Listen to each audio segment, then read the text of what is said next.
Debris in the wake of a deadly storm can seem simple compared to the amount of stress that families are trying to cope with. You see, when the sewage starts to decompose, it eats up the concrete and causes it to crumble. 2 days without sales tax revenue may further the already disappointing slump. On erasing graffiti for good. But I want to show you what the folks here at Brandon Discount Drugs had to do. You see this box right here? Now it's a race against time to bring the color of justice to families still crying out for answers. He was secretly watching 3 Manchester teens taking a shower. You know, it's not until you're flying over the Gulf of Mexico that you really get a true sense of how big this disaster really is. The snow is falling. I'm pretty happy because I didn't want to wear my snow boots for nothing. Across the street, there was a couple going through his belongings, trying to steal what valuables they could. From heat to rain, we've seen it all today, and more is on the way for the weekend. You're watching My 601 on My 35. We're powered by Fox 40 News. Michael Olowoaki's parents hold tight to a picture of their son with his newborn baby boy. Even when trouble was coming, he'd smile and walk off. But trouble walked up to Michael at this Texaco gas station Sunday morning. He was filling up on his way to church when someone shot him. The bullet pierced his side. A bystander called his brother Anthony. He rushed to the scene. He was still breathing. He was like, he grabbed him by the shirt and said, hold on, hold on, hold on, hold on. A sign of hope. An AMR ambulance was just a block away, but they would not come any closer. You see, AMR has a policy to stay away from potentially violent scenes until they get the all clear from police.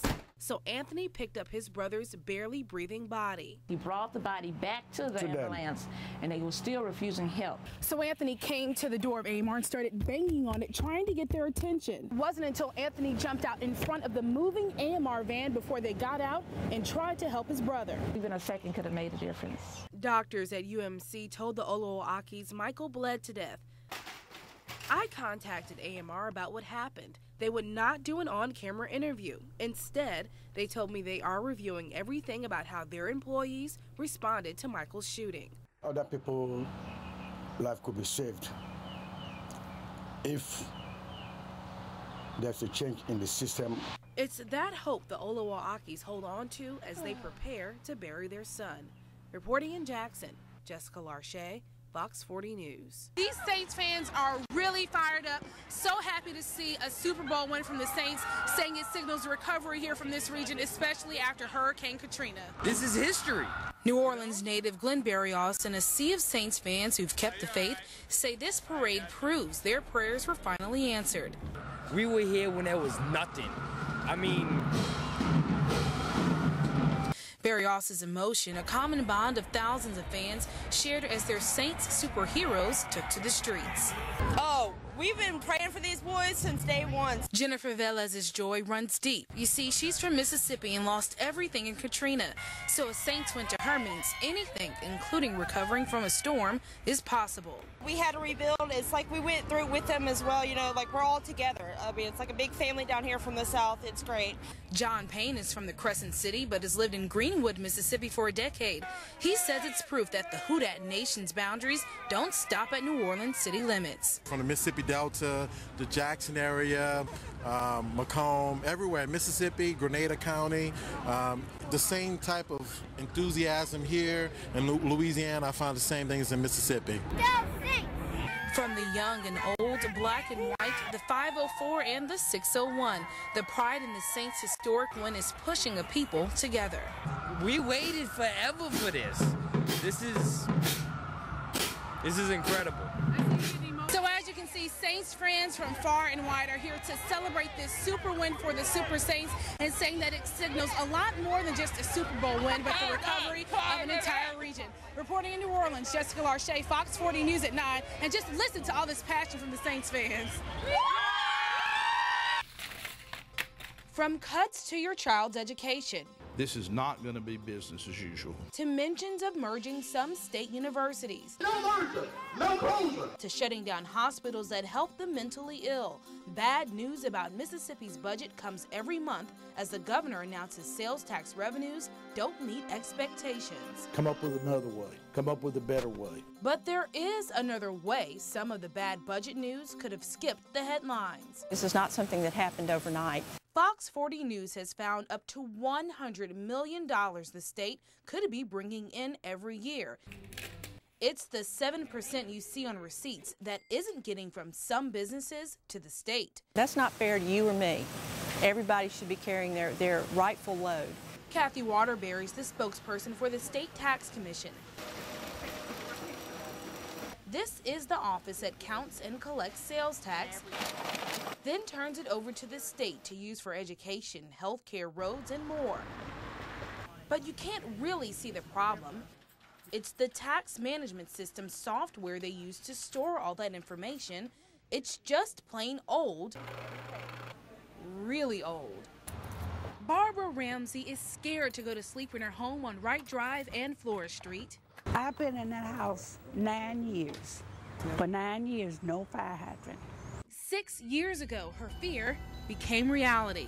It was just blazing. A fire ripped through her 90-year-old neighbor's house, George Wright.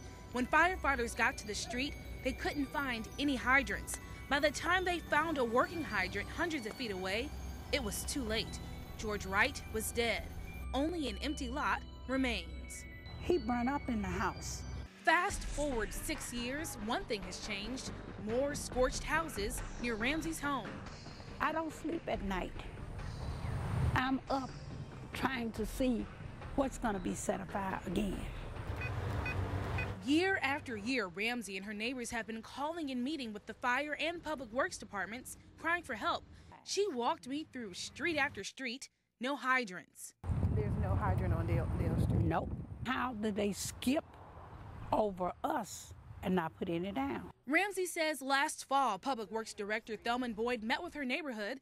She says he promised to install a hydrant by the 1st of January. We got promises and nobody showed up. So I started looking for other hydrant holes in the city. First, pouring through 200 pages of hydrant locations, then a map. The little red dots represent fire hydrants, and there it was, a city annexed area in the northwest corner, not one single hydrant marker. So I came straight to the annexed portion of Jackson off West County Line Road and Cynthia Road, armed with my papers of fire hydrants. And we drove around for miles and miles, and there is not one. And taxpayers say their life is on the line. No fire hydrant. If the house catches fire, we just gone. Willie Rogers has been living on Cynthia Drive for 19 years, and for the last two, since we started paying taxes, he's been paying taxes to the city of Jackson after it was annexed from Hinds County. He says there are no water lines, no sewage, no street lights, and no hydrants. We're paying the taxes. Why can't we get service from the city? Rogers and Ramsey on two different sides of the city, but at the center of one hot-button issue. Here's a breakdown of the hydrant holdup. It's the fire department's responsibility to inspect hydrants and report areas where they're missing. Then it's up to the Public Works Department to install the hydrants. Jackson Fire Department spokesman Chief R.D. Simpson says they've turned over the list of areas in need more than once. Well, in our business, seconds are eternities. Of course, there's a danger because if there's not any fire hydrants over there, it would be difficult for us to perform our job. To get answers, I went straight to Public Works Director Thelman Boyd. Is it going to take someone else dying in a fire to get fire hydrants in that area? We are in the process of installing a fire hydrant in that location so they will have sufficient fire protection. Ramsey and her neighbors say they saw Public Works on Flora Street and Wright Drive just before Christmas last year, marking the street, blue lines for water and green lines for sewage. 3 months later, just lines, no hydrants. Well, we hope to have a fire hydrant in that location in the next 30 days. Boyd says the expensive part is replacing smaller water lines with 8-inch lines for better pressure all over the city. It costs millions, and he says that's the reason for the 6-year holdup in Georgetown. But back in the annexed area, Boyd admits there are no fire hydrants located there. We have a 5-year plan as funding become available to extend fire hydrants to those annexed areas. 5 years, Willie Rogers says he'll live in fear. It's hard to get somebody out here, and that makes a person feel real scary. A scary reality Ramsey says she's willing to see through until she can sleep at night. And I am going to stick it out. I'm determined. Now, Public Works Director Thelman Boyd tells me that these blue lines will lead up to a working fire hydrant right here on the corner of Florist Street and Wright Drive in 30 days. And that's where I'll be in a month to see if that promise is kept. Reporting in Jackson, I'm Jessica Larche, Fox 40 News at 9.